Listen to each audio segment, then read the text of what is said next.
Ladies and gentlemen, it is showtime. Please enjoy the show.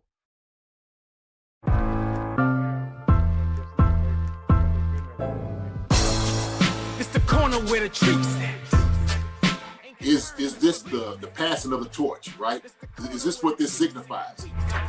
It comes down to that front office and what they feel is most important. The champ is here. We've touched down from a higher plane. Why you landed here? We always look forward to that week because it was always intense. You know that we ain't coming back. We about to. The man, the myth, the legend, Dante Hall. My favorite player growing up was Dante Hall. I love you guys in the show, but Dante was my guy. Get to dashing because you done on the warfare.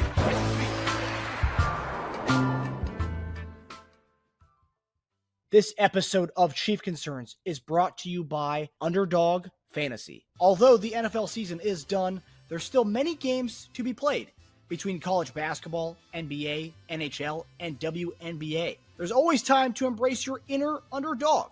All you got to do is predict higher or lower on multiple different player statistics. If you have yet to download the Underdog app, do so now and get free cash. Click the link in the description or use promo code ChiefConcerns, one word, to claim your free pick and first-time deposit offer up to $1,000 in bonus cash. So let's continue to keep the good vibes going into the spring season. Hey everybody, welcome back to another episode of Chief Concerns. It's your Monday morning tight end episode on your Monday evening. I'm Marcus Dash. Right there in the middle is our guy, legendary Chiefs tight end Jason Dunn, and my brother, Tasia Dash. Gentlemen, how is everyone doing? JD, I got to say, man, I'm very, very, very sorry about how the Duke Blue Devils lost on Saturday, man. I know you're a big Duke guy. That had been horrible to watch. Unbelievable. Absolutely unbelievable. I was hanging out with Chad and I was like, man, I'm ready to go home. I'm ready to go home right now. I just couldn't believe how it all just went down. What, for 10 minutes and 30-something seconds without a basket? I was like, what is going on? Look, and shout out to Houston for what they did, but we shouldn't have lost that game. Duke should have not lost that game whatsoever. And, as much as I want to pat the guys of Houston on their back, Duke, they blew it. Absolutely blew it. So, yeah, man, real tough. So the thing is playing today, isn't it? The championship game tonight? Yeah, I think it's a 9 or 9:15 start time tip off. Yeah. So we got to get through this, man. I want to check this game out, man. But the Blue Devils should have been in there, So yeah. The worst part is I had picked Houston to win the whole thing. Really? I did so bad in the early rounds that even if Houston wins tonight, I'm still going to come in second place in the overall bracket, even though the guy who's number one has Florida. If Houston wins tonight, I will still lose. So terrible. It's kind of bittersweet. I picked it right, but I just didn't get anything else right. I hear you. All right, I'll get second if Houston wins. So pretty good. I'll take it. That's not bad. Barbershop, I think Duke got outcoached at the end. I agree with that too. John Shire, without a doubt, having the press coming out of bounds. No way you should have had somebody run deep, at least two guys. How did you not figure that out? It just didn't make any sense not to get a guy open. And for them to throw the ball and shoot. And if y'all seen it, it was just crazy how everything ended. The dude reaches out of bounds. And, we shoot the bonus from the technical. Still didn't win it. I don't know, man. But, hey, it's all right. It's okay, man. It was a good season. Good season for them, too. Flag is going to be the first pick of the draft, so. Well, no more Flag top 5 Dookie of all time, huh? Got to win one. You're one year. You got to win it. Yeah, well, and that was the thing. The conversation was if he won it this year, would he be a top 5 Duke player all time? He didn't, and so the guys that I wanted to stay in the top 5 will remain in the top 5. So there you go. Yeah, I agree with the barbershop. What's up, Ray 2028? What's up, Sasha? Hearts and Roses 15. Here we got out here Hippie Cypriot.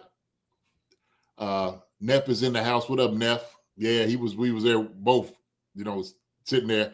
Yeah, he's North Carolina fan. At first, he's like, I don't want Duke. He's like, man, you actually want Duke to win. because AAC, ACC. And so, of course, you have your people in your group, and obviously the conference you wish they would win it. You won't see Houston do it, man. But, like I said, shout out to them. They tried hard. They did not give up at all. So Teron Young is here in the building, Cheaper 65 TPT. Who else we got in the house? Witchy Hall is here. What up, Witchy? Linda Hunter is here as well. So, yeah, we got some folks already in the house tonight. Nana Sherry is here. What's up, Nana? Yeah, I can't keep up with all these prospects. Draft day can't come soon enough. Just tell me who's on the team so I can cheer them on. Right there with you. Nana. So, and also, too, just give a shout out to everybody for here in Kentucky going through the floods, man. We're dealing with some flood waters, man. It's absolutely crazy, unprecedented, man, the amount of flooding that we got going on just around me, and just praying for, my family who's dealing with the floods, for them, friends and whatnot. So everybody be safe out there. It's been crazy. So thank you so much who was asking about that. Hearts of Roses was saying that. Appreciate it. Thank you so much for asking about that. Keep us in your prayers. Witchy Hall, thank you. We are doing okay, Witchy. So was that your general area, or was that in a different part of Kentucky, JD? No, it's Central Kentucky. But all areas of Kentucky is flooded. I forgot how many. It's like in a state of emergency. Dang. Because we had. Don't get me talking about the numbers because I can't rattle the numbers off my head. But I know in Frankfurt, a little boy got killed, drowned, got pulled in by the water. It seemed like it looked like a dock or something that was going down past a bridge. 68 is a place we call Palisades, where it's like real windy roads. The river, I think they end up opening like 10 channel locks to get the water out.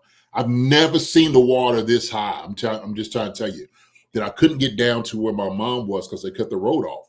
So I had to go all the way around, different area, different ways to get there, man. It's crazy. It's crazy right now. So hope the water recedes really fast. It's been on obviously water advisory as far as boiling water.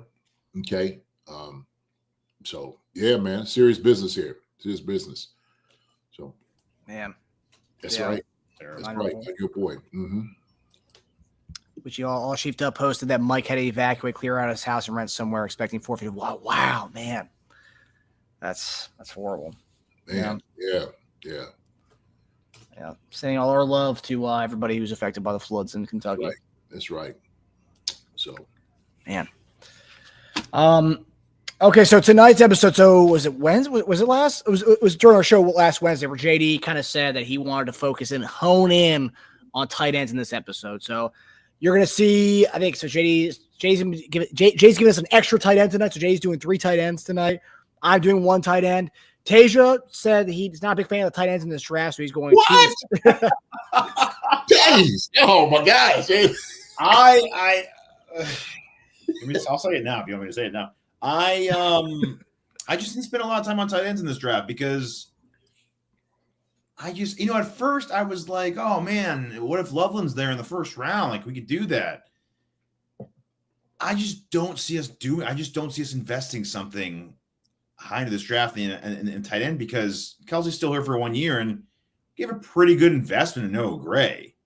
I just feel like we're going to give him the chance to be the guy before, which I found, if I was Noah Gray, I feel a little insulted by Kelsey going, yeah, I'm down to bring in a new guy and show him the ropes and teach him to pass it's like, dude, what? First off, you have Noah Gray, who's been waiting for you to leave so he can become the number 1 guy. And Wiley was like a 4th or 5th round pick last year? That's not that low. That's pretty high investment for a tight end. So we have 2 guys who think they should be the next guy in line. And for Kelsey to be like, yeah, I'm down for them to draft somebody, just skip those guys. It's like, whoa, okay. Unless Kelsey knows that they aren't that guy. So maybe he's letting us a hand at who could be the next. That could be totally the case. That's why I'd say if I was one of those guys, I'd feel insulted a little bit. Man, you can never have too many good tight ends on the team. That's how I feel. I think Kelsey feels the same way. So if you could get another guy in the draft, why not? Right? Especially, how we utilize tight ends. I mean, we use a lot of, 12 and 13 personnel. And so we've done that since he's been here. Jody Fortson was here. Noah Gray's doing a tremendous job. We'll kind of talk about that. We re-signed Tanyan, too. Who? We re-signed Tanyan, too, who was like Tanyan. He was a guy at one point that or reason why you wouldn't draft a tight end for the Packers back in the day, or not back in the day, 3-4 years ago. So, but hurt, that's the thing about his knee. Same thing with Jared Wiley. He hurt his knee as well. And I told you my theory about replacing Kelsey in the future, not necessarily going to be from the tight end, but can also come from a different position, which is a little preview into mine. Okay. And let's not sleep with Anthony Ferguson too. Anthony Ferguson also in the tight end room. Yeah. Too. Hey, I'm not talking to anybody. We got some guys. Yeah. We still got Hendershot here as well, right? We got Hendershot too. We got it's a pretty big room, man. You can always add. I mean, I don't know how big is that room, JD. Can we add more tight ends in that room? Hey, you could add and subtract. That's how it works in the NFL. Room get hot and sweaty. It's thick in there. Hey man, we appreciate seeing you. See you later. They'll ship you out quick. Yeah, so we see that a lot too. So it'll bring the best out of all those guys, and that's competition, man. No question about it. No question about That's what you want. Any characters concerns? Yeah, Lynn Hunter. Well, we'll get to that when Tasia goes talks about his guys tonight. So I don't think anyone has character concerns today. To be honest, Lynn is quick on it. I don't think anyone has any from the guys I know we're going to talk about. I haven't heard any concerns from any of these guys. There you go. If we do, Tage would find it out. He would sniff it out and bring it out and say, I'll let you know what the talk is. I heard it's funny over the weekend. I heard more bad stuff about Isaiah Bond. More bad stuff about him. Oh, come on, man. I actually almost did him tonight, but I'm going to save him for next week. I heard even more. Yeah, it's a lot of stuff about Bond. Nah. I heard they're going to need a bail bondsman if you draft him. Oh, okay. What was that actual pun? Marcus's face when he realized what I was doing there. Yeah. Which you all know, kid should have never jumped portal to Texas. Where did he go before he went to Texas? Bama. Oh, he was a Bama kid. Oh, yeah. Okay. I heard he had problems at Bama and Texas. What didn't the guy at Cincinnati Bengals draft? The guy it's funny. The guy you wanted last year, who had a lot of character concerns, Burton. Didn't he go from Bama to Georgia last year, or Georgia to Bama? What was the? He went from one school to another because he had character. I thought he finished at Bama. So I think he went from somewhere to Bama. Georgia to Bama because there were some kind of issues going on. And you wanted him last year. And that was the guy who had the biggest character concerns in the draft last year. Yeah, I wasn't naive about the character concerns. Okay. All right. And by the way, the character concerns we were talking about last week, I said I was fine drafting both of those guys. So I'm just stating it. I get you. You're providing all the information for everyone to kind of make up their minds. I'm saying, are y'all that high on Bond like that though? I haven't really thought about him for us in the draft. Not at all. I mean, I'm gonna be honest. I haven't. I watched him. I looked at him. I was just like, yeah, no. When I watched highlights, which most guys should wow you, they should just I liked what I saw. Highlights. But exactly. But then when I was doing the deep dive into him, aside from the character concern stuff, because that's not a reason I'm going to shy away from someone. But I heard a lot of just bad play from him. Just a lot of really inconsistent play, like people want, and the scouts all wanted him to be so much better. And it's like, dude, he just didn't come through this year. He just didn't do it. Yeah. And it's just too deep of a receiver class to do that. Look, man, he had 34 receptions last year. 2023, he had 48. Year before that, 17. That's not screaming for me like, hey, man, this dude needs to be a top pick for us or priority. There's many more guys that we know can juice it up, especially in that position, if we wanted to go that direction. But we talking about tight ends, though, right now, baby. Let's go to the tight ends, okay? Let's go to the greatest position on the team. How about we do that, okay? Being the tight end. So it is Monday morning tight end, so it is yes, sir. That we are doing the tight ends tonight. Yes, sir. Let's get this thing rolling, baby. Let's get this thing going. So we'll talk more about Bond. I think Marcus might do him, so maybe not anymore. Next week. I'm still gonna do Bond. I'm a fan. I'm a fan, like, because I've been getting him a lot in like the round 4 through 5. Let's hear from the professional tight end. I got you, Chad. So 2 weeks ago, I did Elijah Arroyo. So if you guys are, I've seen Melly Matrix commented on Elijah Arroyo. We talked about him 2 weeks ago. So if you guys want the full kind of complete thing on Elijah Arroyo, go back to that video. It's on a playlist on our channel. Today we're talking about other tight ends. So if you are a Arroyo fan like myself, just go, you can go watch that video from a couple weeks ago on our channel. All right, so JD, you want to start off with tight ends? We are. Yeah. Let me pull it up here. Okay, it's loading. All right, we got Scarecrow tight end rules. There you go, Scarecrow. Mhm. Scarecrow, you've been scaring me with some of your comments on our YouTube channel recently. I hope, he's not a fan of the new rules. He's not a fan of the new rules. He's like the overtime rule. He wants sudden death. He wants to go back to the old school ways. Not a fan of the camera technology. He set his ways. I like it. I respect it. Yeah. I'm still laughing at this whole, let's hear from the professional evaluator Marcus on the tight end. I love you, Neff. I do. I love Oh, that's a good one. That's a good one. Oh, man. All right, so JD, lead us off here with Mason Taylor, the son of former Miami Dolphins defensive end, Jason Taylor. Yeah. Let me see, man. First, I'm going to start out with just saying, man, I did somewhat of a deep dive in the tight end draft this year, guys coming out. I'm going to be honest with you. Some of the evaluation on some of these tight ends, I think, are wrong. I do, as far as like how they have them rated. This is me coming from my professional opinion. You know, mine may not be as cachet as Marcus's, but I'm just going to give you my opinion in itself, okay? You know, my lowly position on here, in feeling that some of the ratings they have some of the tight ends, I think is misguided and just wrong. I just do. But this guy right here, Mason Taylor, for me, just kind of watched him in the combine, what he was able to do out there on the field at LSU, him having the pedigree, of course, from his father, his uncle, Zach, as well. He's been around football his entire life, and he understands what it takes to play in the NFL. So I think that gives, for me, a nod as far as being able to have a guy like this on the team if we decided to go get one. He has a lot of ability, very athletic. He can catch the football outside of his frame. He can make some guys miss. He can run over you, if you will. He's very physical as well. So he's willing to block in the run game. But he has the length. He has speed enough to make things happen. He can get open, catch hands, man, zone. He understands those windows.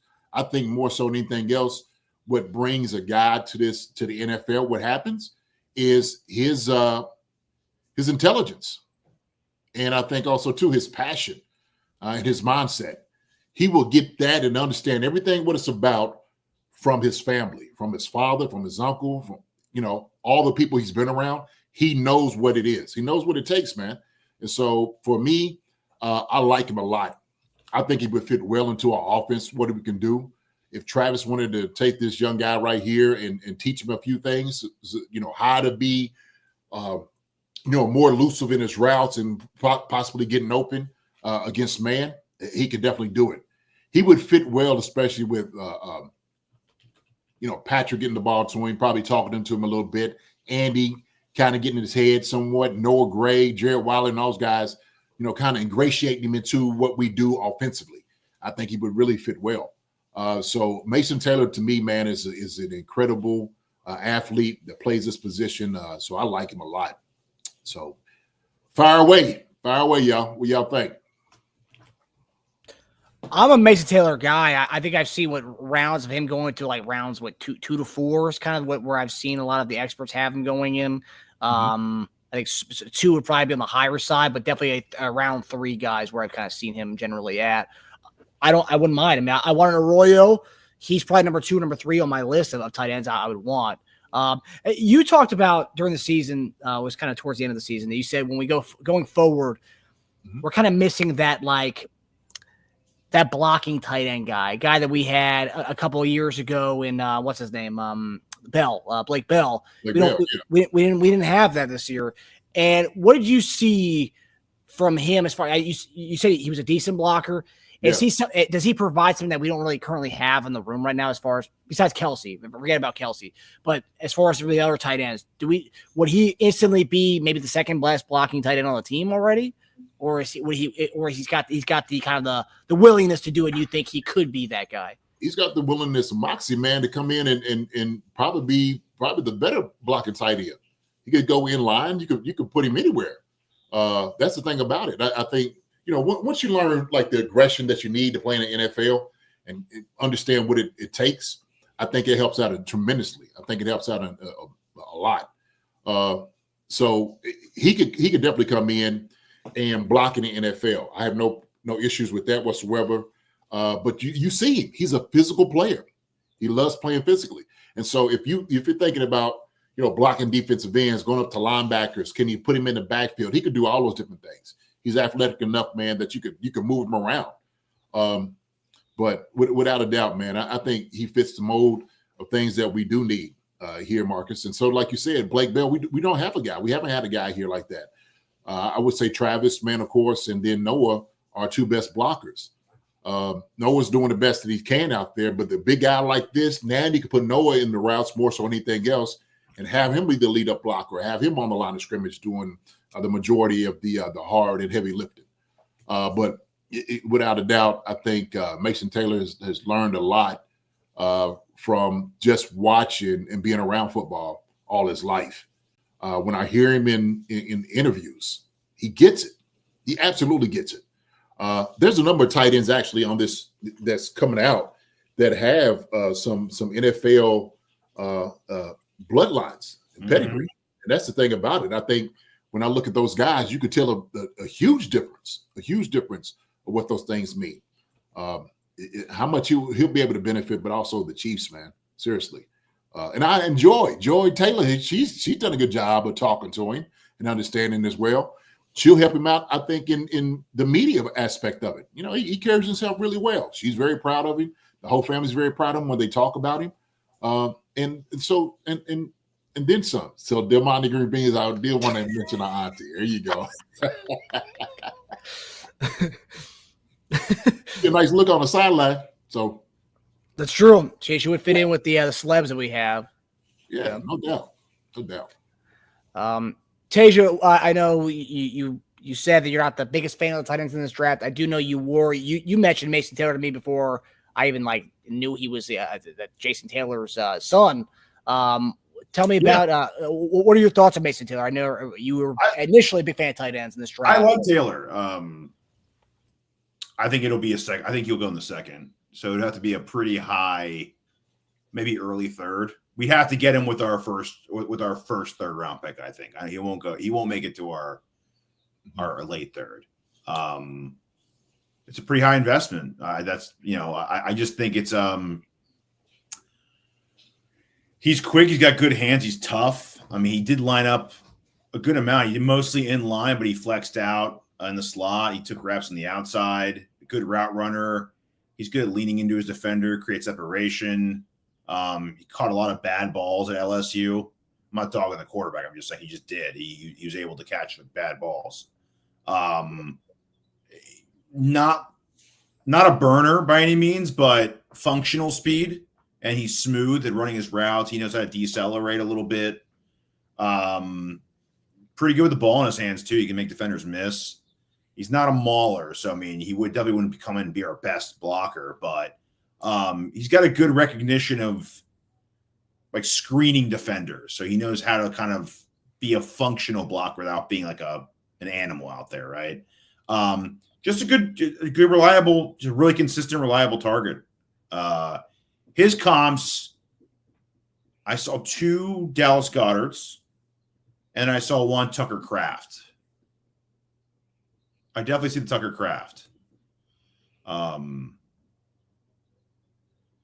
a little bigger. Isn't Goddard 6', is he 6'6", 6'7"? Who's that? Taylor? Goddard. Goddard's a little taller, right? I think he's 6'5". Is he 6'? Hey, he looks taller than that. Yeah, it's that long head. That Joe got a long head on him too, boy. Yeah, he does, right? Because he just looks really tall out Just, there. he takes his helmet off. It's like it's like it keeps coming. And I'm like, he's got a long neck, yeah. Mm-hmm. And here's the thing, man. He's coming out. He's young. He's coming out as his junior year. 6'5", 251, 32 and a quarter-inch arms, 10-inch hands.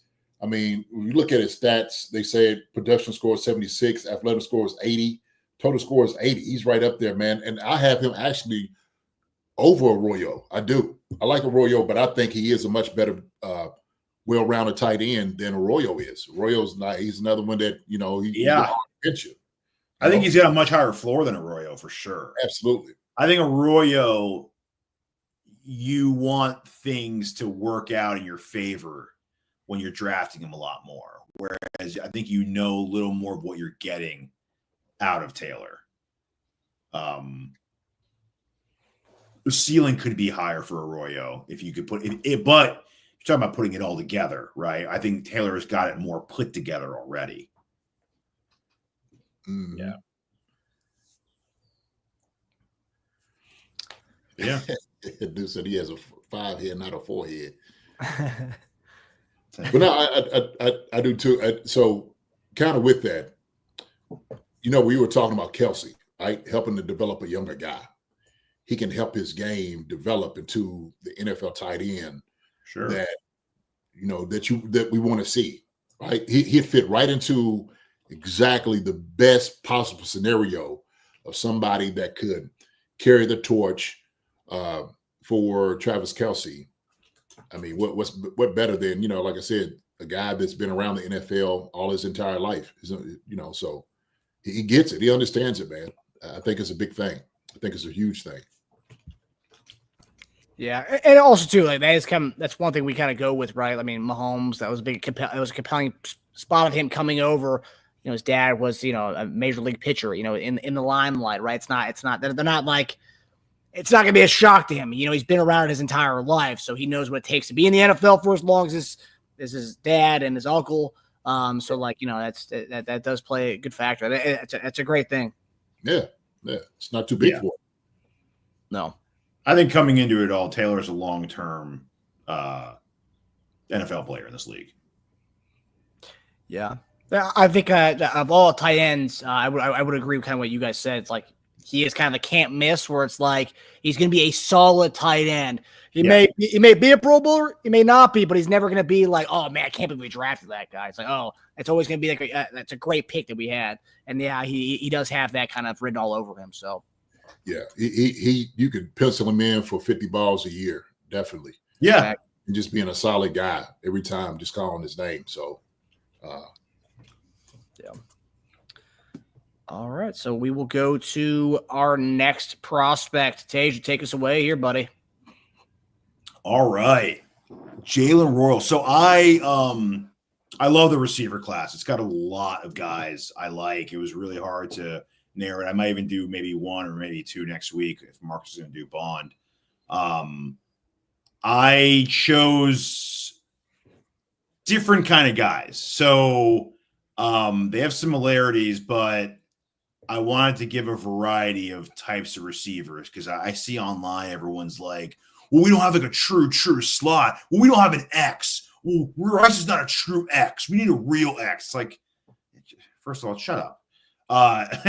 So, I mean, dude, everyone's a friggin' expert. Everyone's a friggin' scout. I'm surprised our scouting department doesn't have thousands of people on it. Royals. Okay. So built like a brick, really tough. He's fluid and smooth when he does everything. 98 percentile in contested catch. Can make catches with his arms fully extended, right? Nuanced route runner. He attacks the ball. He goes for the ball, right? He doesn't just wait. He's not one of those wait for it guys. Strong versus the press. I really liked him because of that. Really good against the press coverage. He's got like a body type of Jamar Chase. Actually, you can see right there. He's got a very Jamar Chase body type right there.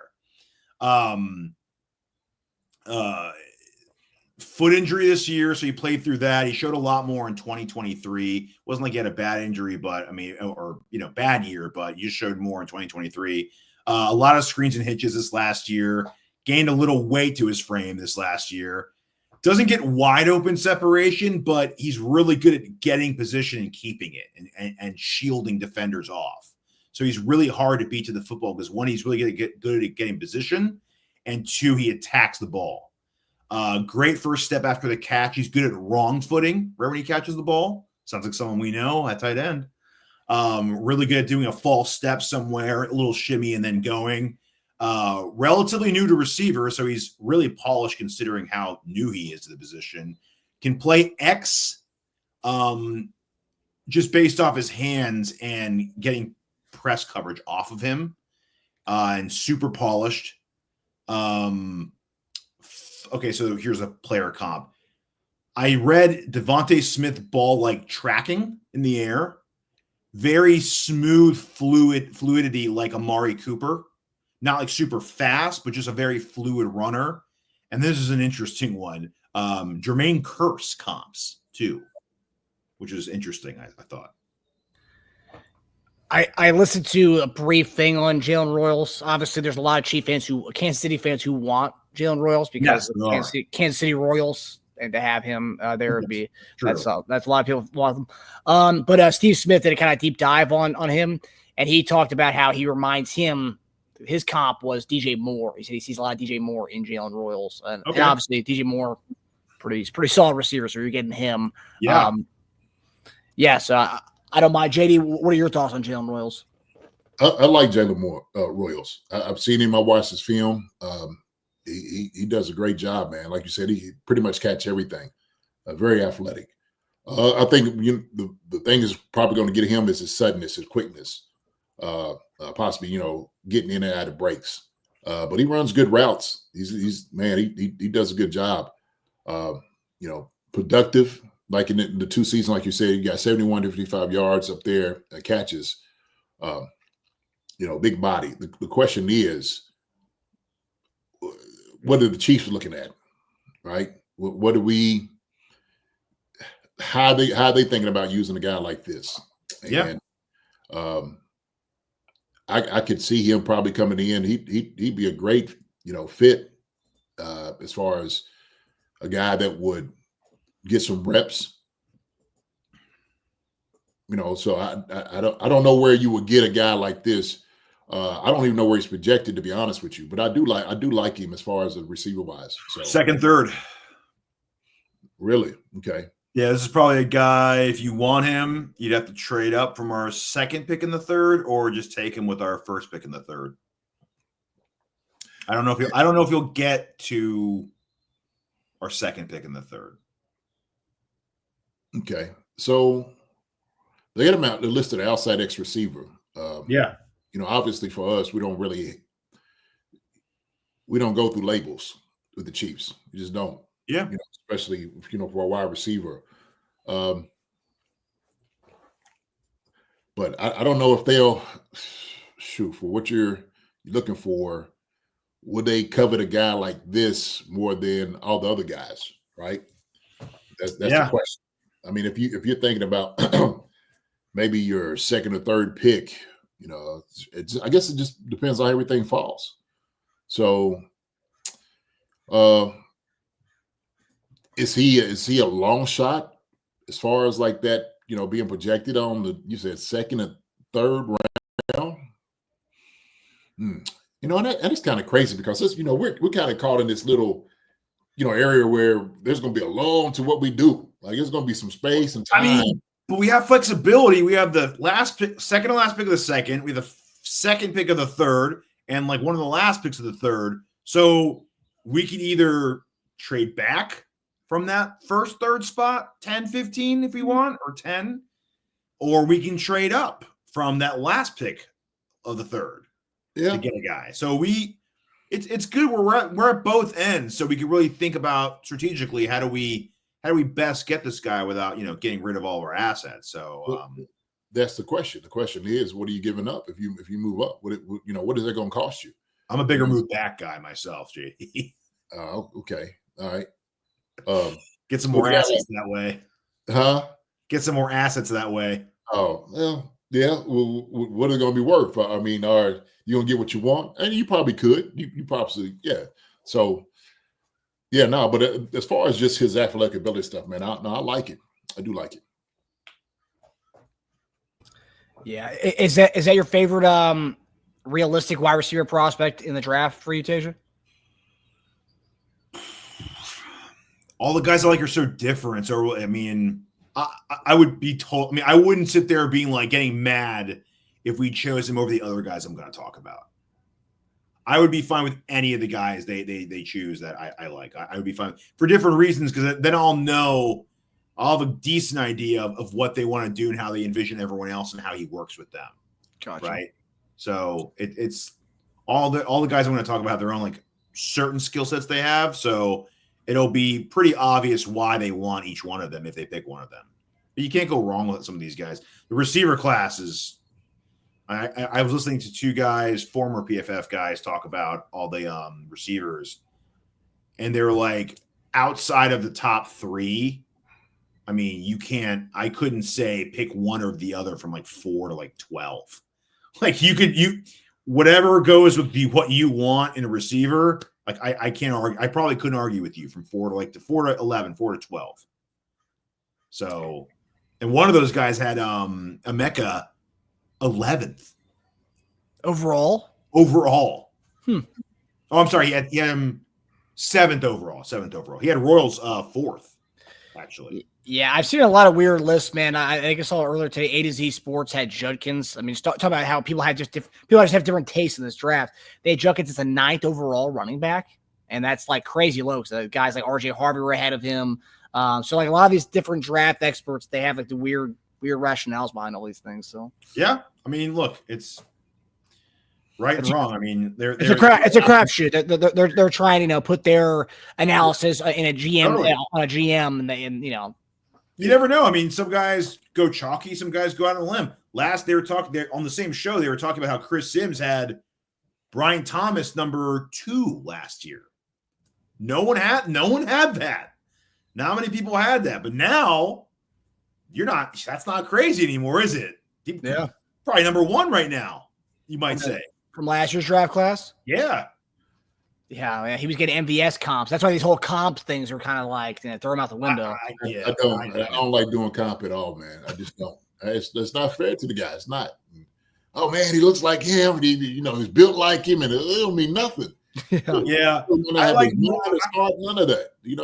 I like more of when they compare an aspect to their game to somebody. Like he looks like so and so when he does this. Like it doesn't mean he's going to be 1,500 yards and 95 catches. It just means he tracks the ball like that. Coming out of school. I mean, I see that, but to me, you're going against superior competition when you get into the NFL. I mean, it was things like they were talking like there was one conversation. I guess they were talking about Shador, like, "Hey man, you loft these balls up, it's going the other way." And then who was it that was going at each other? It was Darius. It was about patting the ball. It was Darius Slayton yes. Yeah. You pat the ball, the ball's going the other way on that tail. And then who's the wide receiver that was sitting there like, somebody who's saying that just, who doesn't play well, or he was kind of rebutting what he was saying, but I was like, wow, okay, this is kind of where it is. So yeah, it was Andre Cisco was dogging the Pats, and then Darius Slayton defended Shador, and a lot of people think that's because the Giants may draft Shador, so he wants to get on the good side of his quarterback. Yeah. So I do believe that this is just off, cuff here, but I think Shador probably be better going somewhere behind the guy for a year. Yeah, I mean, I think because I've seen some where they say he's going to slip all the way down where the Raiders are, and the Raiders could potentially draft him to be behind Geno Smith for the next 2 years, and that doesn't that wouldn't be crazy at all. No, yeah. A lot of the extended mock drafts that I've seen, the ones that actually do the full 2-hour show to talk about each pick and talk about the coaching staff, and a lot of them have him slipping into the early 20s. Yeah, well, a lot of people said that. Pittsburgh's one that I've seen pop up, which that'd be great for them. I mean, especially after all the, I don't think they still haven't come to a decision on quarterback, right?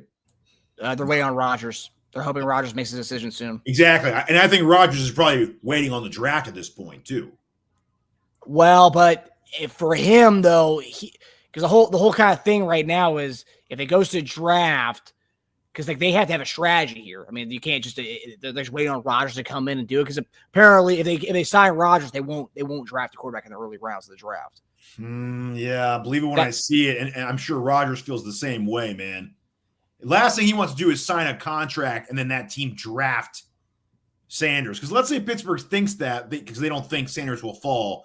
Let's say Sanders is there. You think 1 year with Rodgers is going to stop Pittsburgh from drafting Sanders? Absolutely not. And Rodgers does not want that. So I think he might be waiting for the draft to finish to know where he can go and actually start this year in a decent situation. He'll start regardless of where he goes, man. But he got to realize he's 55 years old, man. He need to.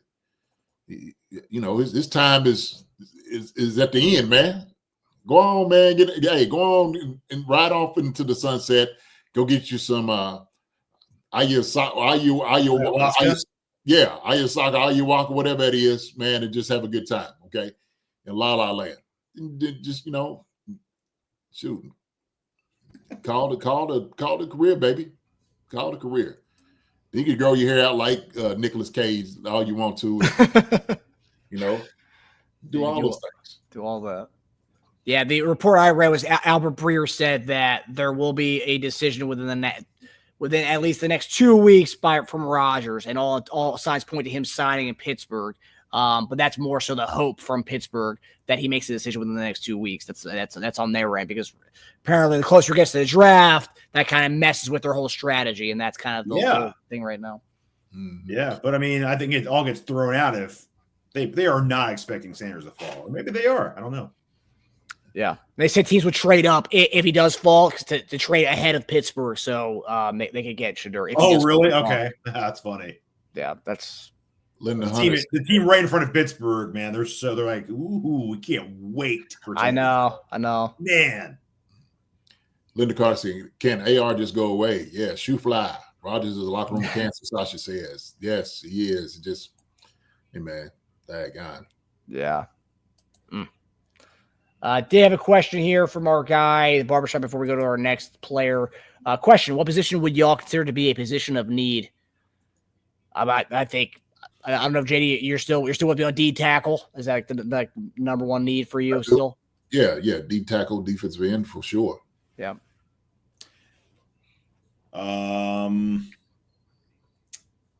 It's tough. I mean, you can make a lot of. We don't have a lot of immediate positions in need, because I think we did a really good job of filling up our this year's cup board. I think it's full, but right. But if you were Brett Veach, though, who would be right now? Yeah, I was getting there. Beyond this year, you have DN, D tackle, linebacker. It all really depends. I think at the end of the day, who you expect to get re-signed. I think I would probably go DN. Over D tackle, okay. We have an all-pro D tackle. Yeah. We don't have a DN on the roster after next year. There's a big difference there. All-pro, nobody. Well, we have FAU, so. Okay. Hey, I'm not giving up yet. No, hey, man. I'm not penciling him as a starter either. Yeah. Saying FAU is the only DN we have is pretty much saying. I was kind of joking, but no, I know we need DN. I think we need both. I that's why you can make that argument, but I just think speaking of DN, the deadline for the 50-year option is coming up here soon for Karlaftis and McDuffie. So I'm interested to see what happens with that. Yeah, we'll know if we have one more year of slack. That's good. Yeah, that's coming up soon. Those are big contract numbers, though, aren't they? Yeah, for both of those guys, I think. Yeah. I mean, he's below market value for both of them, so that's okay. But it's still a decent number. It's not like it's like cheap or anything. Yeah, Veach will exploit that. Guy loves his bargains. Yeah, he does. All right, so I'm going a little bit off the cuff here. I will be doing a tight end, but for first, you guys know me. I want my D I tackle. like this. I like that you went him. Yeah, well, actually, I think someone commented on YouTube asking about Alfred Collins because they said that was the guy they want in that second and third round over Tyreek because we talked about Tyreek last week. So I was like, you know what? I'll talk about Alfred Collins because he's whenever I do my mocks, he's always there in that second, third round kind of area. So Alfred Collins, defensive tackle, Texas, 6'6", 332. Guy is enormous, well-built guy. And on top of him being a well-built guy, guy's an athlete. Collins played basketball, football, and ran track at Cedar Creek High School. Just testament to his kind of overall athletic ability. 5-star recruit in Texas. So, this guy's a phenomenal athlete. And 6'6", 332. That's just wild. Just kind of look at the notes like I do with every one of these things. I kind of compile different websites and what they say about players. Just the positives for Alfred Collins. Has a splendid stack and shed ability at the point of attack and offers elite length and hand power. Sturdy, dense build that offers major short area power and pure strength.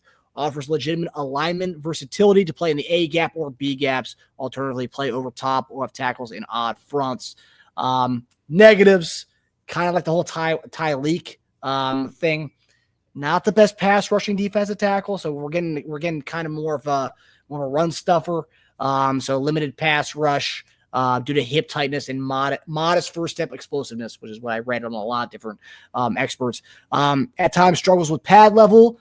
He's a tall dude, so struggles with the pad level and also a big blocking surface when undisciplined. And 1 year of sample size of dominance despite extensive playing career at Texas. So, yeah, this guy has played. He's one of those COVID players, so he's been playing for a long time, but only really one solid year. One thing I did see from an anonymous NFC personnel director, quote, he's a legit specimen. With the right coaching, he could end up taking off and becoming the best interior player in this draft class, which is saying a lot just because how deep that we talk about D tackle every week. This is a deep defensive tackle class. So he's supposed to go slot to go expert wise anywhere from round 2 to round 3. That's the window where Alfred Collins will go. We've talked about defensive tackle. JD and I just said that this is, and we've been saying it for months, that this is one of the biggest needs on the team, if not the biggest. Alfred Collins will be a guy in the second, third round kind of guy if we don't go D-tackle in the first round. So this guy will be there. What do you guys think about Alfred Collins, JD, Tej? Watching him on tape, man, I think he's okay. He's not one of my top ones by no means. But I think he could come in and be a pretty decent player. As far as like jumping off the screen to me, just, like you said, looking at the highlights, even the highlights was like, okay, there's nothing spectacular. So, I don't know. Shoot, his size in itself, like you said, with the right coaching, could you unlock something in him to make him just an absolute dog? I think that remains to be seen. But I think he could come in and be a solid DT, no question about it. And then you could, like you said, if you wanted to move him up and down the line, you could. But he's not going to give you anything on pass rush. That's and I'm looking for a guy inside to give you something on pass rush. Can you kind of do it all? I'm sorry. If we try to get a defensive tackle, we got to get a guy here who's going to come in and absolutely light it up. And so that's for me. That's what I look more for as a defensive tackle, especially when we get in the draft.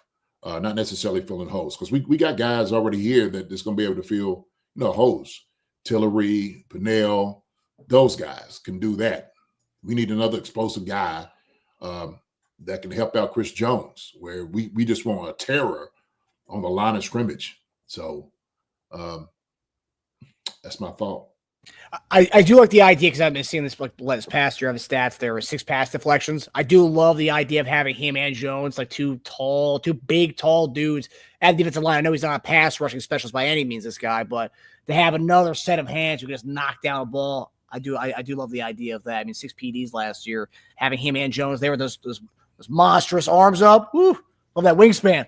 I want a guy to come get after it. That's why I want to see him push the pocket. That's what I want to see. Shoot, you can get lazy, stay in the line of scrimmage, just put your arms up and block the ball down. That's true. We ain't looking for somebody lazy. We need somebody make the quarterback move a little bit. Shoot, get you a strip or something. So is that what separates between? So let's say, because you talk about that, right? The aspect of going potentially being lazy and using your wingspan, right? Tyreek, we talked about last week, doesn't have the wingspan, but motor was not an issue for him. Tyreek has the motor, and he can come at you all day long. However, he was more of a run stuffing DT. But if we're talking about between the two, between Alfred Collins and Tyreek, where would you stand, JD, between the two of them? Neither one's a pass rush specialist, so that's why I asked. I know it. I think probably Tyreek, man, because of what he can do against the run. If everything being equal, I like him more, and I do like his motor. I do like his motor a lot, man. He doesn't give up on any play. That's what I love about him. On Tyreek, this one, I think Alfred, man, needs a little bit of maybe some growing and stuff, but you can mold him. Like I said, good coaching or something like that. But G is right there with me. They're a better interior D line. We need a rusher. We do. We need a rusher. We need a guy that's going to be able to push a pocket. We need a guy that's going to be able to penetrate, get up the field. Those guys right there are so dangerous. They're dangerous. Anytime you make a quarterback move, that's what I want to be able to see. Now I know we do a lot of reading from, right off the nose tackle, the 3 technique, but shoot. We got to be able to move. Yeah, Neff said, too stiff. So, all types of big guys can fill holes. That's true. And he's right. Need better pass rushers. Yeah. So, we don't need guys to fill holes, man. We need guys to, absolutely be, like I said, a terror. Make it hard for them. Shoot. So. Tasia, your thoughts on Alfred Collins? I like Collins. I totally hear what you're saying. It's just not going to find a guy in the second, third round who can do all those things well. You're going to have to pick and choose. Do you want more of a pass rusher who's going to have to come off the field on obvious rundowns, or do you want a guy who can play the run and hopefully develop, better pass rushing skills, who can also, in his case, bat down balls and still be effective on passing downs? All the guys who can do both are probably gone by the time the 30s are over, right? You have Nolan, you have Harmon, you have just the guys in our range, Nolan, Harmon, and then you have, I think the last guy who could probably do that is Alexander, who I like a lot. We've already talked about. I think he's a run stuffer and he penetrates. He does both. So I think any guy who does both at a high level is gone by 38. After that, you got to start saying, we need a guy who can do this, but we also need a guy who can do that. What can we develop, and what does this guy already have? And how hard is it to develop those skills in that guy when he already brings these other intangibles? Collins is a good player. He's durable. He played 64 games at Texas. He played 3 tech. He played 5 tech. He played 100 snaps at nose tackle last year. He's very aware. He's a very smart player. He doesn't blow you away, I think is what you were kind of alluding to earlier, JD. But he doesn't have an extremely high ceiling, but a really high floor. You know what you're getting out of him. When he played all 3 spots last year, never looked out of place in any of them, right? So you can throw him around. We know Chris Jones gets his 6-play rest on a series. Collins can move over. You can move Pennell next to him. You can have him play a little nose next to Chris Jones. You can do that with him, which I think we like the versatility aspect of it. Not a creative pass rusher, an overall consistent player. He plays really good, smart read and react football. One of the knocks on him I kept reading wasn't a regular starter. You kind of hinted at this too, Marcus. Not a lot of production, even though he's played a lot of football there. Dude had Murphy and Sweat playing ahead of him. Come on now. That's not, not many guys had that good of D-tackle play ahead of them the past 2 seasons. That's ridiculous to have ahead of you. So yeah, stack the line for sure.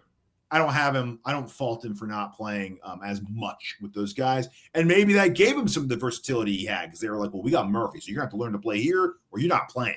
So got it. well, we have sweat, so you're gonna have to learn to play here, or sorry. Not the most explosive, not great pursuit speed, and his pad level also gets to the best of him sometimes. It might limit his pass rush special, his capabilities. But a good player, I think, second, third round for sure. I don't think he will not make it to our. We have a lot of guys who are saying this about. He will not make it to our late third round pick. I think you get a guy that could do it. So if you did, I would rather go for a guy that does cause penetration and stuff like that. Like what's his name? Was your boy Sanders, TJ Sanders, or more Norman Lott. Norman Lott, yeah. You know, I mean, Norman Lott and Sanders, great penetration. Sanders, another one. The man is explosive, get through. I mean, will work a guard to get back there as a pass rusher. I mean, those are the guys that I love. I love guys like that. But they're going to have to come on the field on run plays, though. So to start off their careers for the first 1 or 2 years, they're going to be situational inside pass rushers, though, right? If you're okay with that, then that's fine. No, I think they could play all 3 downs. Absolutely. Sure, they did it in college. The thing is, you know, with the scheme that you have, and somebody made it. I think Melly Matrix said that because if you're sitting over here and you get to a point where, you know, you got to blitz all the time to try to get penetration or get back here to the quarterback, then, you know, penetration hurts anything, run or pass. And so we just looking for a guy like TJ Sanders or Omar Lott to cause penetration. Penetration in itself is dangerous against a line of O-line. So that's what I want. I want a penetrator. I want a guy that, like I said, I want a guy sitting back there jumping up to bat down the ball. You know what I'm saying? Like, shoot, I want you up the field. Get up the field, cause havoc.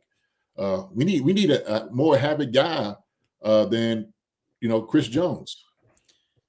So let me ask you. Norman Lott played 84 snaps against the run last year, so they did not put him in run situations at all. 84 snaps against the run. Who's that? Norman Lott. That's a really low amount.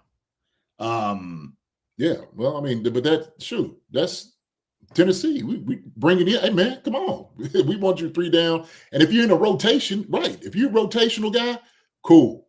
Like this guy right here, Red Collins, you know, the same thing. You want to take him out on 3rd down. If you're going to do that, well, shoot, then I'd rather have the guy that penetrates, that can do that on 1st and 3rd down, as opposed to a guy that can't get that, you know, because I think, I mean, this is a passing league. Let's just call it what it is. Shoot.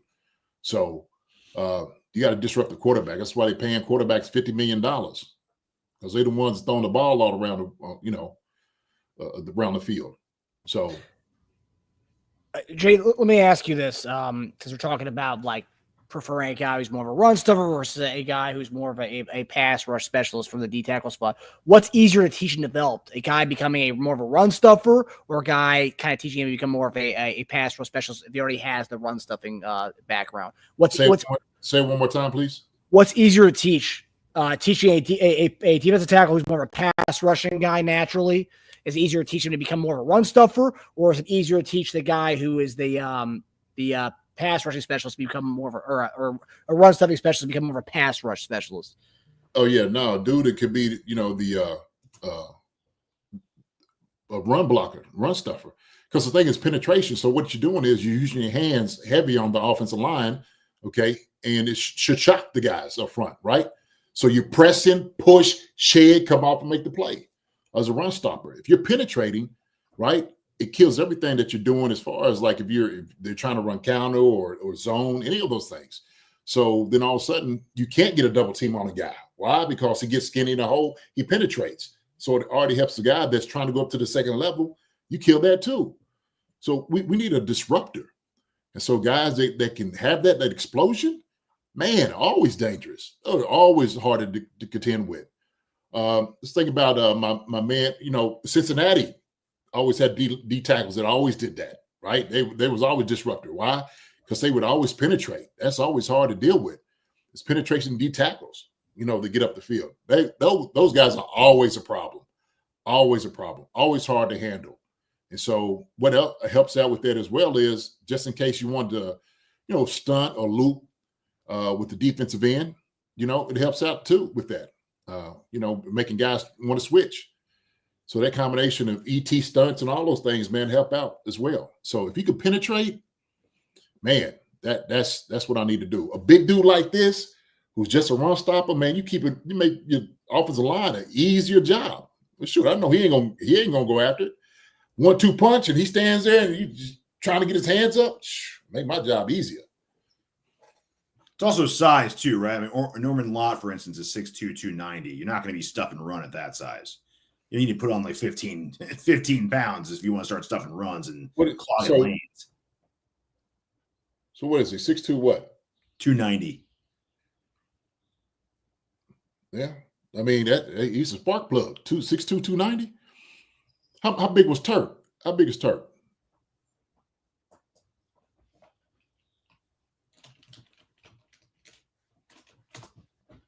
Turk was pretty small.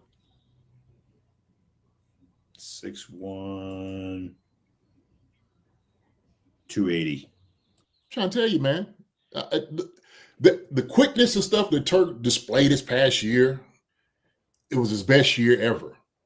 And what was that? It was the quickness. It was his hands. It was his speed getting up the field.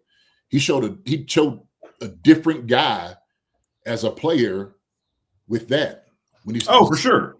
I thought we were talking about run stuffing, though. Turk Wharton wasn't a run stuffer by any means, though. But he played every down. It didn't matter if he was in there or not. I mean, he played every down, and he was able to kind of, run stuff a little bit if you needed to.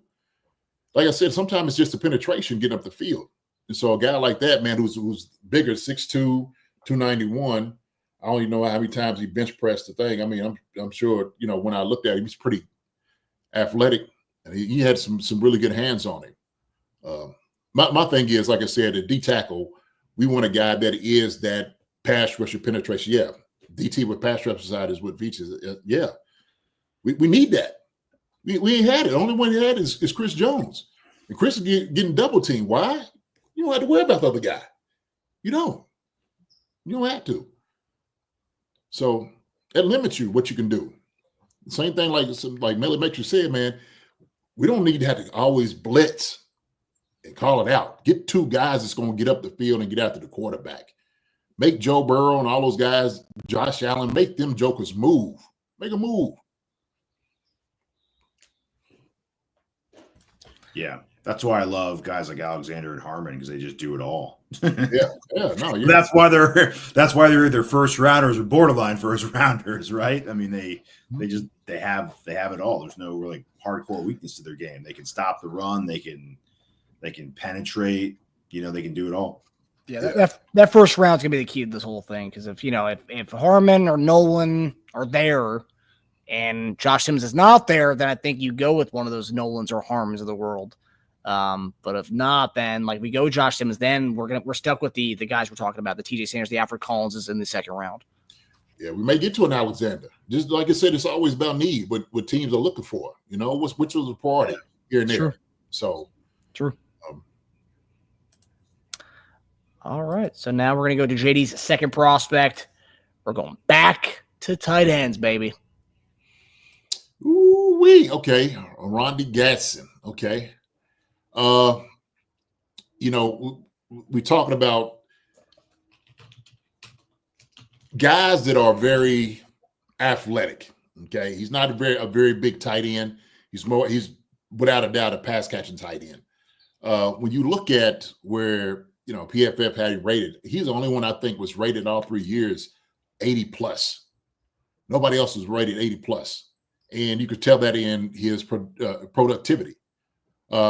He knows how to get open. He catches the football really well.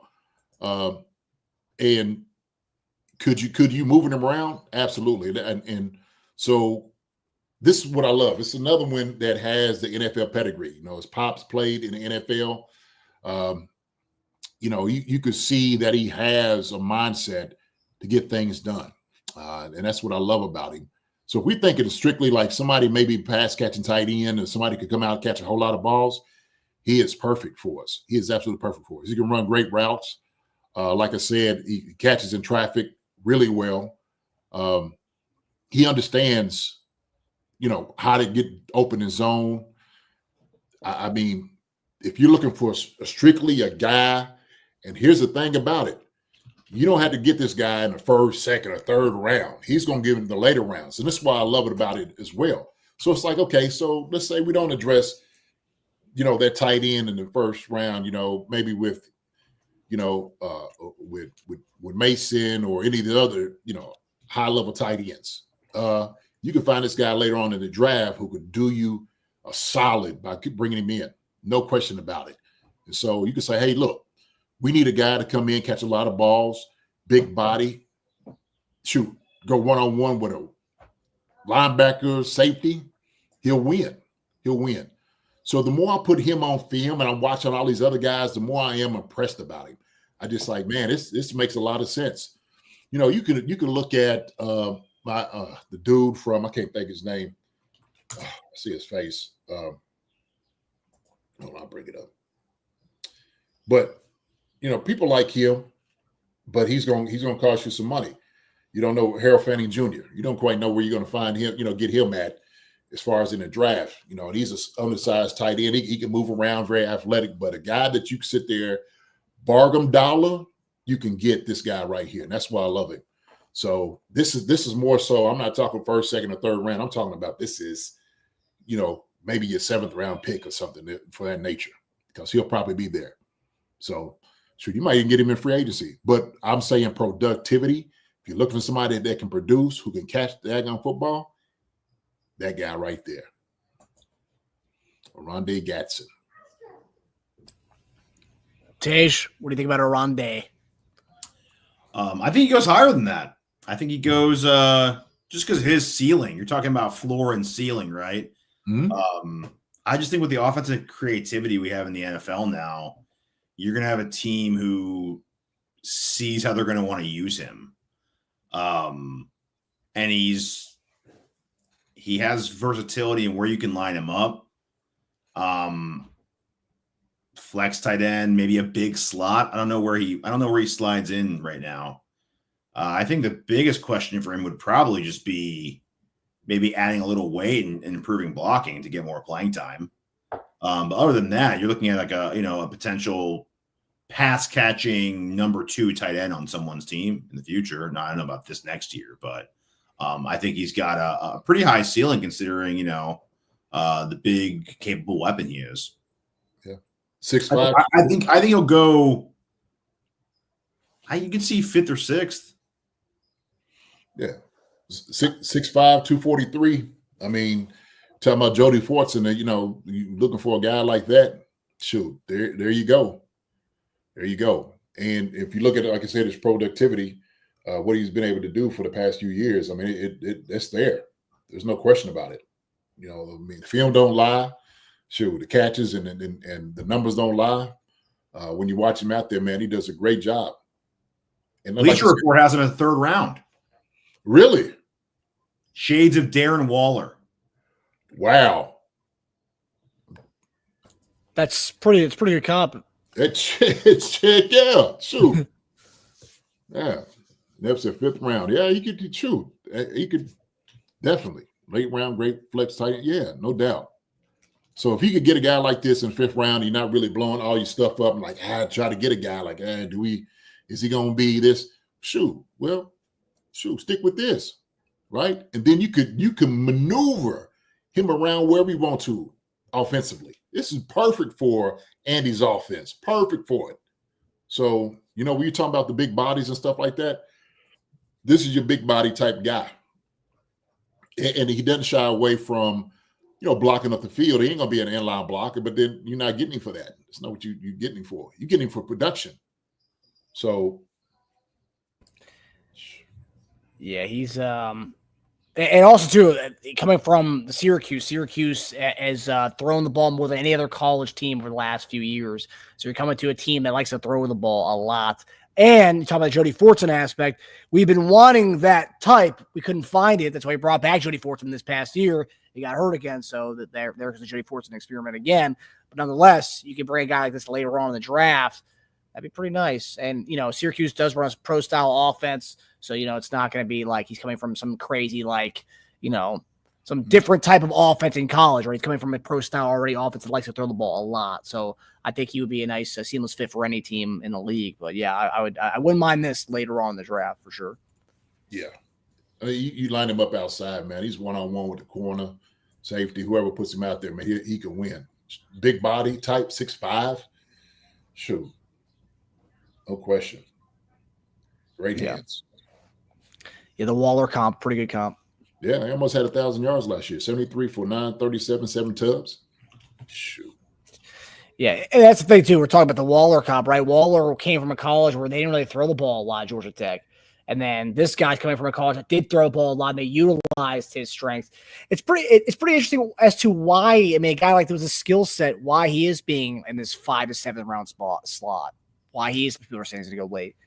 I'm telling you, man, when they're doing, I'm looking at all these tight ends, and I'm telling you, I did a deep dive. I watched these jokers quite a few times over and over again. I started putting them all in different categories. And he's one of the ones that's in like a specialized category. Him, Jalen Conyers, Jackson Halls. I mean, those guys are in a different category. So I have like 3 categories I put guys. He, without a doubt, is in that one specialty category. That if a team don't utilize him real well, you could definitely get it. You could definitely get it out of him. So, yeah, and we're one of those teams. Like I said, we wanted the Jody Fortson project to work. He just couldn't stay healthy. So, all righty, Tasia, your second prospect of the night. So the last receiver excelled against press man coverage. This one excels against zone, right? So again, we'll see what kind of flavor the Chiefs want in the draft if we go receiver. So one of the highest floor receivers in the draft, catches absolutely everything, outside the numbers while getting hit, middle of the field. This is what I was saying last week, JD. Blocks closer to like a tight end. Runs well for his size. I mean, what's he like, 215, 216? He can play the power slot. He can play the wing back. We were talking about wins above replacement with a Scatabo a few weeks ago. So his wins above replacement is 0.39, which is one of the best scores of a receiver in the draft. 59 percentile against single coverage, 96 percentile against contested catch, 99 percentile against regular catchable balls. His specialty is just knowing where to hit zones, where to sit, and where to find the open space. Very quick, not a great straight line speed. Won 3 basketball state championships and 2 football state championships in high school. So, they say the cliche, a winner. That's a winner, baby. 5 state titles. Come on now. Among the top hands of the draft, 17 broken tackles last year. Extremely physical. That's what I kept hearing. Physical. Tries to hit you. He's like the Scatabo of like receivers when he catches the ball. Tries to hit you and inflict punishment when he has the ball in his hands. Just a really good intuitive understanding of zone coverage. His 3-cone was pretty good. His 3-cone was 6.84, ranked pretty high for receivers. Not a great catch radius with off-target throws. Not the most twitchy, but he just knows how to attack leverage, so he knows how to get open. JD, your thoughts? You watch his film as far as like his blocking? I watched it early on. I think a few weeks back. I didn't get to pick up on this. I used to check him out again, but I do remember watching his film. He's a big physical guy. Another guy he got from TCU. So another guy over there. Yeah. We'll have to. Sure, we'll have to see. But I thing is, this role, the Chiefs going to utilize a guy like this. That's the question. Hope they do. Hope they would use a guy like this. And I'm always looking for, the fit that you have for, especially in this offense. We do have a body type. We have a type. Ain't no question about it. As far as like what they're looking for. I would assume the Chiefs would use a guy like this. I know, wasn't a couple of, maybe I heard this, maybe I didn't. Okay, I could be crazy. But didn't they have where they thought about getting the dude from Indianapolis Colts? What's his name? In the trade? Pittman? No. Talk about the wide receiver. Pierce? Pierce. I don't know if I heard that was a rumor also too. I don't know as far as, but somebody was sitting there saying like they, and I don't know that how that is, how it goes around. But somebody might say they might have been trying to shop him around because what they was thinking about him and what they were getting out of him wasn't quite what they thought it was going to be. But I look like big body like that. Pierce is a little bit bigger, taller, and stuff like that. Go up and go get the ball. Beck's obviously I think Watson ran a little bit of faster 40 time, but as far as size wise, Watson's 6'2", 215. He's 6'1", 215. So he's kind of mimics the Justin Watson. Could be the Justin Watson type of guy. And I'm not just saying that because he's white. I'm just saying that it kind of mimics that size and everything. Yeah. The old Cam Scatabo, he reminds me of Toby Gerhardt. It's like, well, that's two. Yeah. Yeah. Well, he's like, huh? What? They're totally different. Yeah. I see there's similarities would be finding soft spots and zones. But I think with the ball in their hands, Besh is just way, way more of a playmaker with the ball in his hands than Watson is. Yeah. No, for sure. Yeah, one of his player comps is Juwan Jennings. Okay, interesting. Isn't Jennings like a tall dude? He plays like a tall guy. Maybe I was. Yeah, that's it. I mean, that's an interesting one. Yeah, I mean, I would love Juwan Jennings. Yeah, 6'3", Juwan Jennings is 6'3", yeah. So, but yeah, and also Jack Beck, his brother. They did a whole ESPN profile on it. His brother. Because Beck did Beck also transfer from Princeton to go to TCU?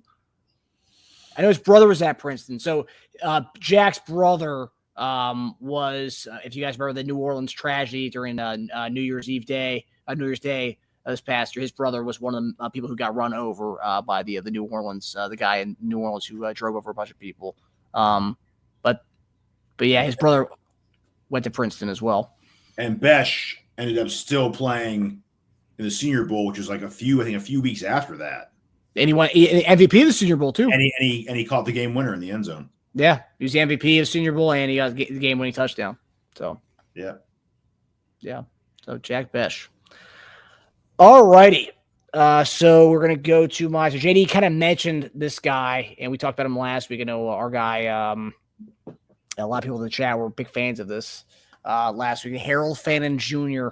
6'3", 240. And this guy, we're talking about tight ends who like to block. This is not one of them. This is more of a fun kind of a guy to have. So two-way athlete, a little background around him. Two-way athlete coming out of high school. He was a defensive back and wide receiver and kick returner. All-state honors coming out of high school. He had posted excess of 100 tackles with 6 forced fumbles, 4 fumble recoveries, and 2 interceptions over his senior season. As a receiver, Fannin logged more than 600 yards and 8 total scores his senior season in high school. Despite his versatility, he failed to garner much attention to the recruiting scene and was unranked prior to enrolling at Bowling Green State, where he was then given a scholarship and they converted him to tight end. So kind of an underdog story. Guy wasn't recruited at all.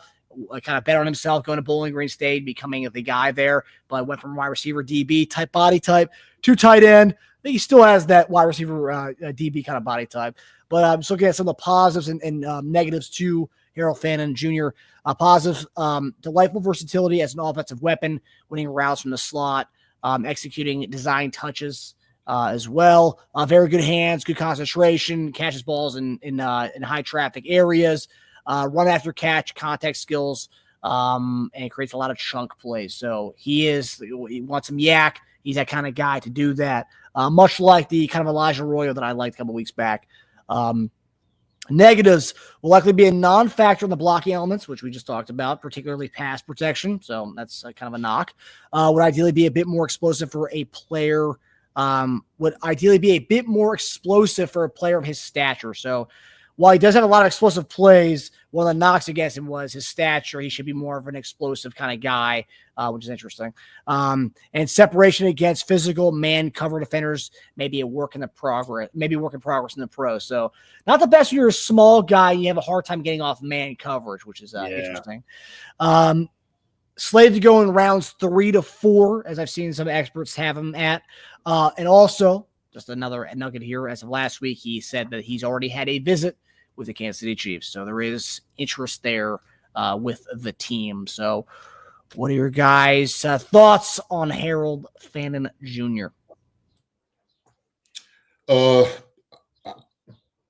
Athletic guy, can catch the daggone football. He can play some ball.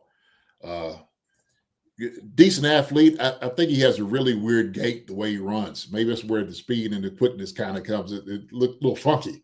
He's like a little duck feet out here running. I'm like, it's just, I don't know. It's just, and that's what I'm kind of watching as far as some of the things that he does. But, like you said, undersized guy, 6'3", 241. When I'm looking at explosion, right? And I'm looking at his combine results. He runs a 4.7, which is not bad at all. It's great. Vertical jump 34, broad jump 9.10. It's not explosion whatsoever. And so that's one of the things I look at, because it's like, man, you jumping out of your shoes, you catch football, like the quickness. That's explosion. That's what you actually, that's a great measure for it. So I always like looking at guys in 10s and shoot. If you ain't got at least a 36, on your vert, man, what are you doing? Shoot, he said he hooped too? He was a hooper? Yeah. Oh no, he was not. I didn't see if he was a hooper or not. He was a two-way athlete. So he played DB and receiver in high school. Yeah, he looks like a DB. Yeah. He looks like a DB in that picture. Look at him. He's a cornerback right there. That's true. Mm-hmm. It does look like that. I just look at a tight end in that picture at all. Mm-hmm. So he's one of those guys, I think, that you probably had to get him earlier, kind of in the draft and stuff like that. Nothing wrong with that style of running, kick, and punt returning. Oh man, look, hey, shoot, if he can do it and he could survive in the NFL, shoot, they'd love to have it. But I think he's a good player. I had to go back and look at him, keep looking at him again, look at him, and see how everything's going to translate into the NFL, kind of with him. I think that would be his primary thing, to come in and catch footballs. That would be it. Like you said, he's not going to come in. He ain't going to put his finger on nobody to stop him. So it's just not his forte. Yeah, it's not his forte. No. So, yeah. Sound like you hate squats.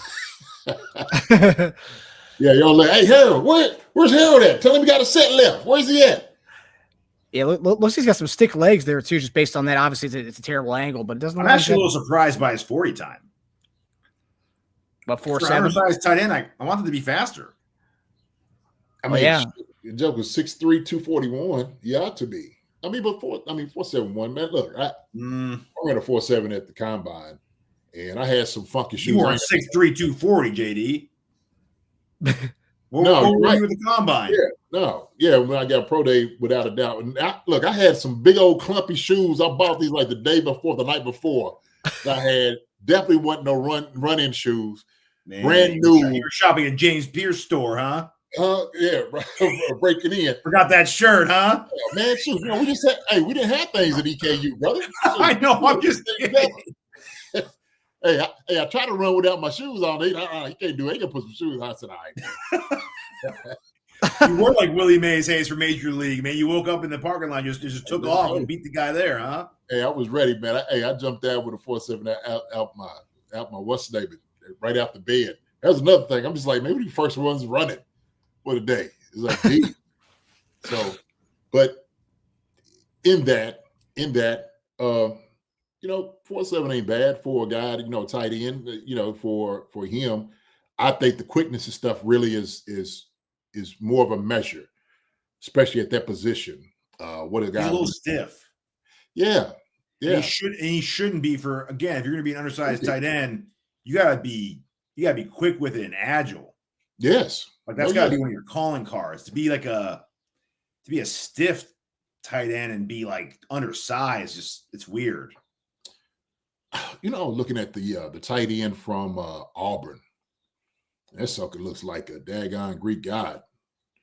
I can't think his name, but that joker, shoot. I was watching him. I'm just like, this sucker right here is athletic. I don't know why they didn't throw the football. I don't know what went on. I want a little bit more of the story on him.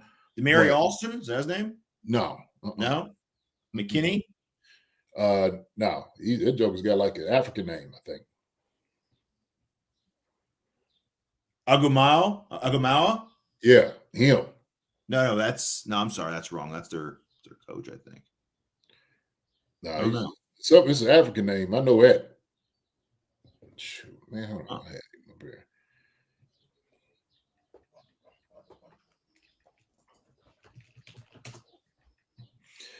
But anyway, going back to Fannin Jr., he's going to be a pass catcher. That's what they're going to utilize him for. They're going to move him around, catch the football, get up the field. He's going to be productive. He is catching the football. So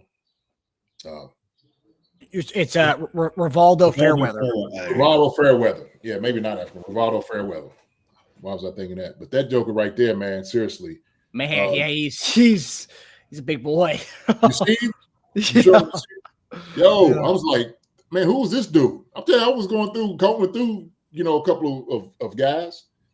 This dude, man. Yeah. Yeah, but Fannin, I mean, he's pretty versatile. You're gonna put him up. Thick.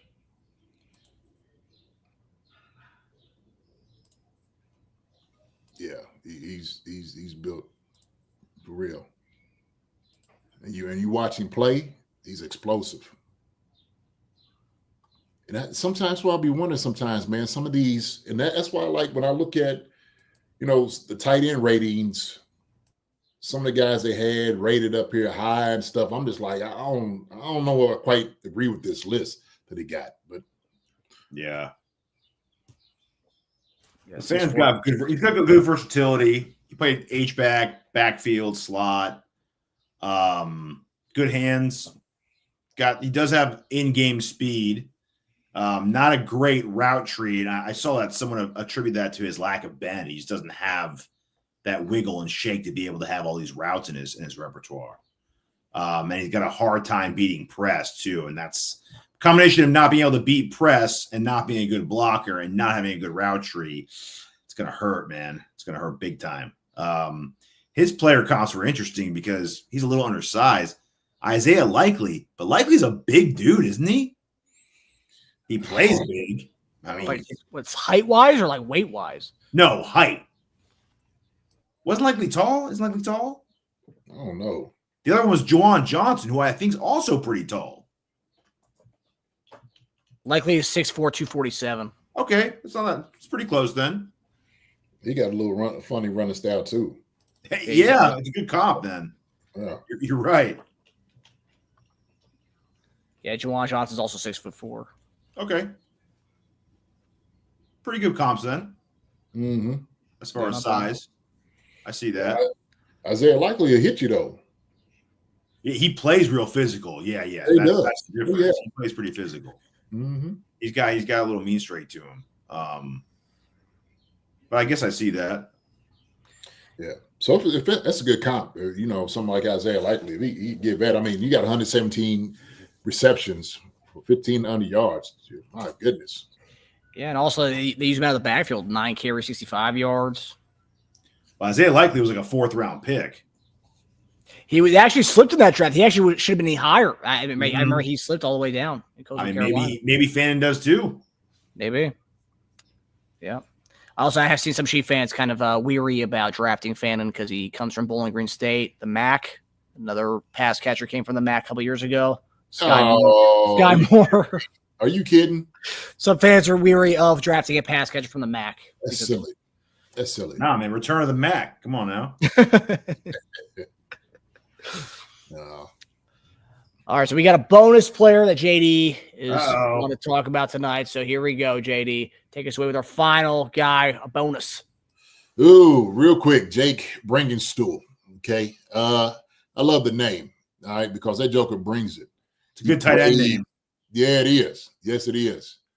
Come on, Jake, bring it. Okay. So the joker could play some ball. And kind of watching him, the Gadsden was the one I want to talk about and speak about. But I think Jake Bringenstool is another guy that you could probably get maybe in a later round, somewhere, fourth or fifth. But he's a baller to me as well. You're talking about like that body type. He plays big. I've seen him line up on corners, safeties, linebackers. He runs great routes, physical, can make guys miss. He's an NFL ready tight end. He is. So, kind of just watching him. If we went and got a guy that could kind of do it all, size wise, and they said that he's willing to block. He's a willing blocker. 6'6", 241. Okay, so now we're getting into like the smaller build guys, right? Fanning was one, 6'3", 240 something, and here he is, 6'6", 241. Gadsden, here he is, 6'5", 245. And so these are pass catching tight ends that could mold really well into what we do offensively. Jake Bringenstool, he's another guy that you line up in the backfield. You put him on the edge, put him out of slot, put him wide. He's got all the tools. He's got all the tools. Good hands, catches the football in against a big crowd of guys. Runs great routes, but I think, man, he didn't shy away from contact. That's another thing. I think he catches the football, man. He actually looks for the contact that you were talking about before. So I'm really impressed by his athleticism and him catching the football. And he would fit exactly what we need as far as filling in for Travis Kelce, if you will. So I think you have a guy like this, if you don't go for your traditional guy that can block, inline block, maybe, regulate that to Noah Gray, or maybe get another one of these guys out here. But Jake Bringenstool, man, is a guy that could play a long time in the NFL. If Mike Gesicki could play for a long time in the NFL, this guy right here, Jake Bringenstool, fits the bill and can do the exact same thing and not more. And he's more physical than Gesicki is, without a doubt. It's interesting. That's one of his player comps, actually. Really? Yeah. Yeah. Well, he's a lot more physical than Gesicki is. That's for daggone sure. Is he a late round? I mean, what round do the experts have him going at, JD or Dave? Do you guys know this? No, I don't shoot. He's not one of the tight ends that gets brought up. Obviously, he's more of a late round gem type. I've seen day 3. I've seen day 3. Bleacher Report has him at a third round. What? The Bleacher Reports have every tight end in the third round? What is this? They have him tight end 5. Wow. Okay. Yeah. And what I was telling you before, broad jump, he's at 9.7, vertical 31. The explosion. And that's not what we're looking for, like the explosion. Draft Network has day 2. Wow. Yeah. I mean, he's a baller, man. He can absolutely ball. So there's 3. So we just showed the last 3 body types of guys, big body tight ends, or, size-wise, more pass catching, get open, runs great routes. These 3 guys that we just showed will be a great fit for the Chiefs, any 3 of them. So. Yeah, one of them will slip. NFL comp Josh Wiley, NFL comp Grant Calcaterra. Oh, Calcaterra's the backup for the Eagles. Oh, soon to be starter for the Eagles, but yeah. Yeah. Chad says, if you draft a blocker, then please use him in the proper situations. Yeah. I mean, I don't know how much of a mauler he is in the blocking game. He's kind of like how they describe Mason Taylor. Puts himself in good positions, good at shielding off defenses, but not really like a go out and get him. I think he's got the bones to do it, though. He's a big dude. So I think he's got that there. He's got a lot of length, man. He catches football really well from his body. But yeah, like you said, you're looking for somebody to come in and just absolutely be a brute. Yeah, that's not what he's there for. Nah, you went a little finesse with your tight ends today, eh? Yeah, man, hey, man, we looking for finesse, didn't you? Fit for the Chiefs, baby. Yeah. I see what you're doing. Yeah. So if we're looking for somebody like who's going to be the heir apparent, right? Noah Gray, Jared Wiley, and any of these 3 guys, I think would come in and give us what we want. Especially if we're not going to run the football like we should do, as we should. Yeah. Run some zone and keep these guys out there. Just let them go up there at second level. So send JD out there, boy. They don't make them like they used to, JD. I mean, when you were playing and you saw a list of tight ends that had some of the sizes we talked about tonight, would you just be like shocked? Like, man, if you were like 90, 96, if you saw tight ends that were listed at 6'2", 240, like Fanlin, would you be like, what? That guy's not a tight end. Yeah, it'd be like the H-back type of dudes, really. But these guys not even like H-back, but they go block somebody. Usually H-back goes in, fits inside, or goes and reaches to the edge like a T-Rich, like a fullback. That's what you're like, a fullback tight end. Right. Hybrid. That's what you are as an H. But these guys coming in, doing that. Brittingstue also brought up the fact that he's compared to Gesicki a lot. And Brittingstue himself brought up Gesicki when he was talking about player comps and guys he's modeled his game after. Interesting. And he even said, funny enough, his biggest flaws. Wait, he didn't say that though. No, right? Okay, no. It just said his biggest flaw is the parallels of Gesicki being blocking is his biggest flaw too. So, hopefully, yeah. But then again, a better blocking Gesicki would have been like a first-round pick. So, I mean, you're talking about a guy who could do it all there if you have that. Yep. But it's not easy. I mean, Gesicki, I don't think he's improved much at that since he's been in the league either. So, he didn't have it then. He doesn't have it now. Gesicki comes in the room and say, listen, I know you want to sign me. I am not here to block anybody. I'm not. So I'm here to run routes and catch footballs. That's it. So if you want that guy, you got him. You want somebody to come over here and knock somebody's face mask off? That ain't me. You got to be honest. Shoot, we love your honesty. Gesicki knows what he can and can't do. So. Yeah. At this point, I think he kind of knows what he is at this point. But all right, guys. Well, that does it for us. You guys want tight ends. We talked about tight ends, and we had the best person to do that, and that's our guy JD right there, who just gave you guys a little masterclass right there on tight ends. Or from my nephew's opinion, you, Marcus. So, what can I say? I know my tight ends. Hey, I know my tight ends. I love my tight end right there, right in the middle, right there. I love my tight ends. I know my tight ends. Yes, sir. A great taste in tight ends, man. You know who they are, man. You know who the guys are gonna go out there, boy, and put the work on the line. I know it. But all right, well, that does it for us, guys. I know the national title game is midway through the second half right now, so Jason, send us off, brother, so we can all go watch some basketball to end the night. Well, listen, I hope everybody had a good time watching Chief Concerns, enjoying our little picks that we had out here, having a conversation. Talking about what guys can and can't do, how they'd be a great fit for the Chiefs. I think any of the guys that we all named would be a great addition to a championship team. And so I'm looking forward to it these next few weeks with the Chiefs, what direction they're going to go. So hopefully they're checking out some Chief Concerns, getting a little bit of some insight, I think, they should. That's what I think. So maybe I could convince them of that. How about y'all do that? Okay. Write to them, send them a letter, whatever it is, shout out them, DM or whatever you need to do. Okay. Go check out some Chief Concerns so you can get some good insight, some good,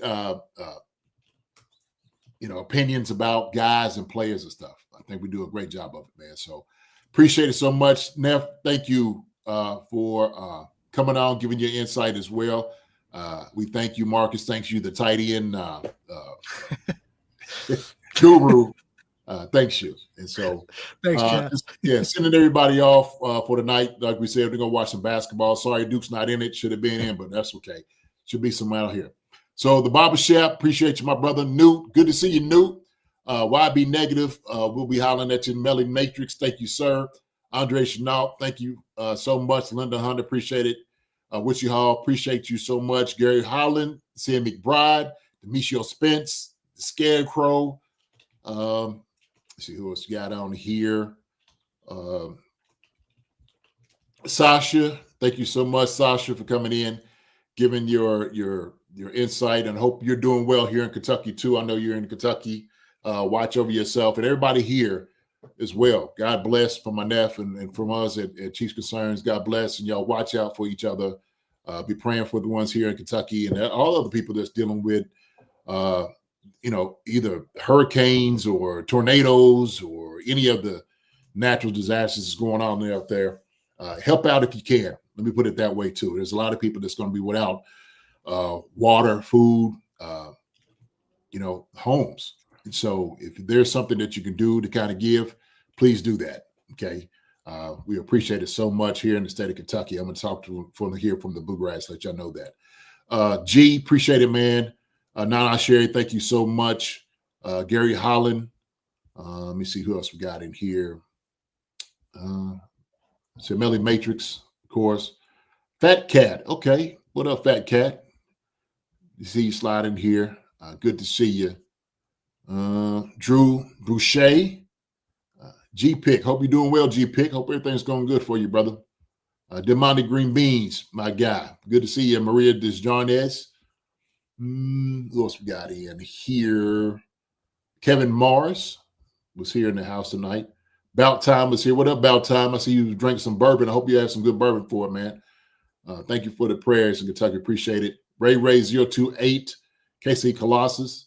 Let me see what else we got in here. Hearts and Roses was here. Chief for 65 TPT. Hippie Cripiot, Cypriot, however you say it. Thank you so much. Teron Young. I think that's it, everybody. Hey, appreciate it. Y'all have a wonderful night. Y'all take care. God bless. Marcus, Tage, love you, brothers. I will talk to you guys later. I don't know where everybody's cheering for, man, but we will see you on Wednesday. Wednesday night, we're going to be coming out, having a good conversation and talking about some more Chief concerns, coming straight to you, all in effect and full of color. All right, brothers. Love y'all guys. We'll see y'all later. Love you, brother. Love you guys. See you All right. Wednesday. Hi, everybody. Thanks for watching. Subscribe here to get the latest from the show. Also, be sure to check out the best clips from Chief Concerns. And if you prefer to listen to the show, subscribe and follow us on Apple Podcasts, Spotify, and anywhere else you get your podcasts.